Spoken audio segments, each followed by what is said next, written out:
Spoofing. अब IP spoofing मतलब spoofing करना, लेकिन आईपी एड्रेस का स्पूफिंग करना। वहां पे एआरपी टेबल का, एआरपी रिक्वेस्ट का जो स्पूफिंग करना होता था, वो हमने देखा था कि भाई राउटर जैसे एआरपी रिक्वेस्ट भेजता है, वैसे हर एक होस्ट डिवाइस को कन्वर्ट करके हमने होस्ट बोला था, हर एक होस्ट जो है वो भी रिक्वेस्ट भेजता है और मॉडिफिकेशन कर सकता है। अब आईपी स्पूफिंग में क्या है, अब आईपी एड्रेस मॉडिफिकेशन कर सकता है। कैसे, मतलब स्पूफिंग मतलब फोर्ज रिक्वेस्ट और स्पूफ्ड रिक्वेस्ट, या फिर मॉडिफिकेशन करना या फिर डिलीशन भी कर सकते हो, ठीक है ना। पैकेट हेडर कंसेप्ट आता है इस पे। मान लो वही एग्जांपल हम लेते हैं, जैसे आप घर पे राउटर है, घर पे या कहीं पे भी सिस्टम पे आप राउटर, वाईफाई राउटर यूज कर रहे हो और आपके बहुत सारे मल्टीपल डिवाइसेस कनेक्टेड हैं, तो वहां पे जब आईपी स्पूफिंग मतलब एआरपी रिक्वेस्ट भेजता है राउटर गेटवे पूरा डेटा कलेक्शन करने के टाइम और राउटिंग टेबल कन्वर्ट करता है, तब जब भी आईपी एड्रेस जो होता है पैकेट सेंड होता है, ठीक है ना, जब भी कोई डिवाइस सेंड कोई रिक्वेस्ट भेजता है, तो डेटा जो है पैकेट पे सोर्स एड्रेस और डेस्टिनेशन एड्रेस, दो तरीके के एड्रेस उसके पैकेट के अंदर होते हैं, ठीक है ना। और उसकी बदौलत वो फिर कंसेप्ट फिर वो रिक्वेस्ट जाती है पब्लिक नेटवर्क पे, फिर वहीं से रिक्वेस्ट वापस आती है और जो डेस्टिनेशन एड्रेस और सोर्स एड्रेस है वो वापस उसी की बदौलत उसी पर्टिकुलर डिवाइस पे जाती है। अब पैकेट हेडर में यही होता है कि बहुत सारे होता है, 16 बिट, 2000 बिट्स, ऐसे 28 बिट्स होते हैं, ठीक है ना।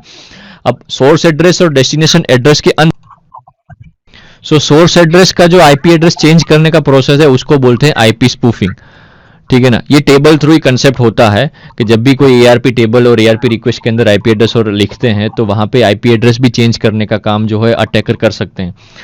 इसकी बदौलत क्या होता है कि राउटर को ऐसा लगता है कि डिवाइस ए, डिवाइस बी और डिवाइस सी तीनों का आईपी एड्रेस सेम है, तो जो भी रिक्वेस्ट किसी ने भी तीनों में से किसी ने भेजी होगी वो तीनों के तीनों डिवाइस पे वो भेजेगा।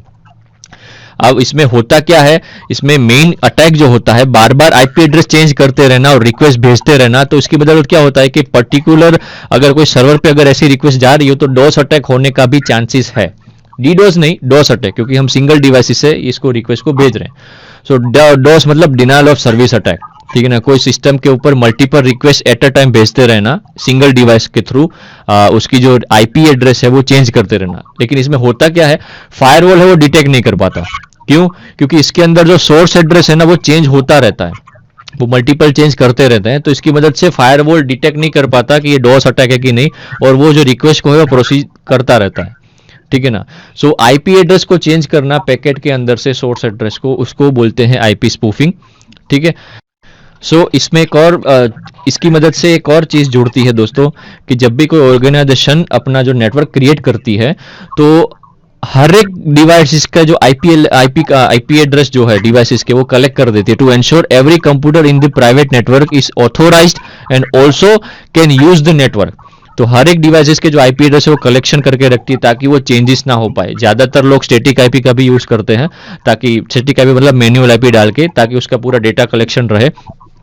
But if outsider can spoofed the inside network, जैसे आईपी एड्रेस चेंज करना मतलब रिक्वेस्ट नेटवर्क के थ्रू जाती है पब्लिक सर्वर पे, ठीक है ना, मान लो, और आईपी स्पूफिंग अगर किया, आईपी एड्रेस चेंज कर दिया और कहीं ना कहीं जो इनसाइडर आईपी था नेटवर्क का वो चेंज करके डिवाइसेस जो है, मतलब इन शॉर्ट अटैकर ने अपने खुद का डिवाइसेस का वही सेम आईपी जो नेटवर्क का होता है वो कर लिया, तो वो क्या कर सकता है, उसी नेटवर्क के अंदर जो भी लोग, जो भी डिवाइसेस, जो भी होस्ट जो एक्सेस करते हैं वो खुद भी एक्सेस कर सकता है। Then he can also access the server, ठीक है। आईपी एड्रेस का कंसेप्ट यही है आईपी स्पूफिंग का, कि कैसे आईपी एड्रेस को चेंज करते हैं, स्पूफ्ड करते हैं, मॉडिफिकेशन भी कर सकते हैं या डिलीट भी कर सकते हैं, ठीक है ना। ये स्पूफिंग करने